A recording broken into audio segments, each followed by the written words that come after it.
Bismillahirrahmanirrahim. Assalamualaikum warahmatullahi wabarakatuh. Alhamdulillahirrabbilalamin. Wassalatu wassalamu ala rasulillah. La haula wa la quwata illa billah. Amma ba'du. Saudaraku yang berbahagia, yang dirahmati Allah Subhanahu wa Ta'ala, belajar kita kali ini bertema bendera untuk para pengkhianat. Saudaraku, semua pengkhianatan akan diberi tanda bendera pengkhianatannya pada hari kiamat nanti sebagai tanda pengenalannya.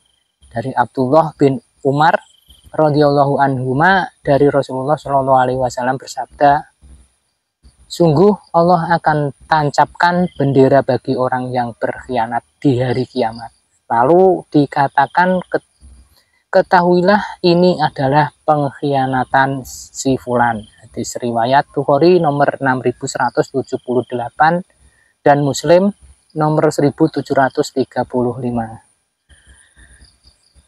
Dari hadis di atas terdapat pelajaran pertama, khianat merupakan salah satu sifat paling buruk dan paling tercela dalam pandangan Islam, serta merupakan ciri paling mendasar orang munafik, sedangkan orang munafik kelak akan ditempatkan Allah Ta'ala di dalam kerak dasar paling dalam di neraka jahanam. Na'udzubillah min dzalik. Kedua, demikian buruknya dan dibencinya sifat khianat ini hingga Allah Ta'ala memberikan tanda khusus di hari kiamat bagi orang-orang yang khianat, yaitu bendera khusus sebagai tanda pengkhianatan yang pernah dilakukan di dunia. Rasulullah Shallallahu alaihi wasallam juga bersabda, di hari kiamat kelak setiap pengkhianatan akan membawa bendera yang dikibarkan tinggi-tinggi sesuai dengan pengkhianatannya. Hadis riwayat Muslim.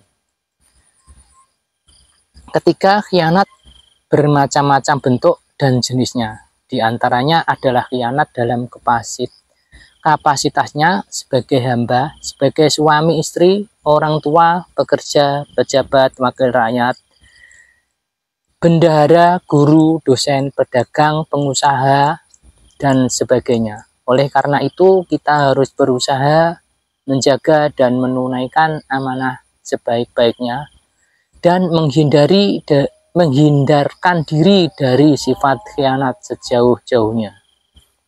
Keempat, bentuk khianat yang paling berat dan paling keji adalah khianat kepada Islam dan kaum muslimin, seperti meyakini kebenaran agama lain selain Islam, bekerja sama dengan musuh-musuh Allah Ta'ala khusus dalam hal-hal yang dapat merugikan kepentingan umat, menegatifkan citra Islam dan kaum muslimin, memilih atau mempropaganda umat untuk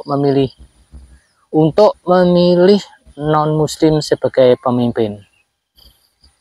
Ayat Al-Quran yang berkaitan dengan hadis tersebut, Allah Subhanahu wa Ta'ala berfirman, wahai orang-orang yang beriman, janganlah kamu mengkhianati Allah dan Rasul, dan juga janganlah kamu mengkhianati amanat yang dipercayakan kepadamu, sedang kamu mengetahui. Terjemahan Al-Quran Surat An-Anfal ayat 27.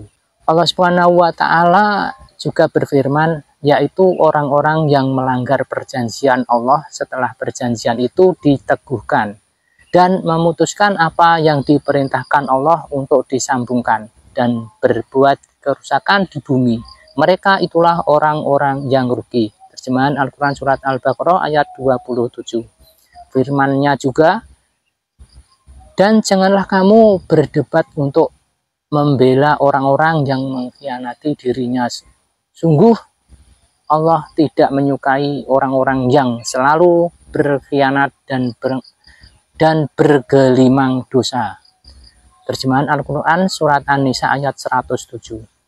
Saudaraku, sebagai doa belajar kita kali ini, ya Allah, sesungguhnya kami berlindung kepadamu dari kelaparan, karena ia adalah sejelek-jelek teman tidur. Dan aku berlindung kepadamu dari pengkhianatan, karena ia sejelek-jelek teman yang menyertai.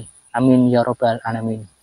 Saudaraku yang berbahagia, yang dirahmati Allah Subhanahu wa Ta'ala, itulah tadi belajar kita kali ini. Mudah-mudahan dapat dipahami.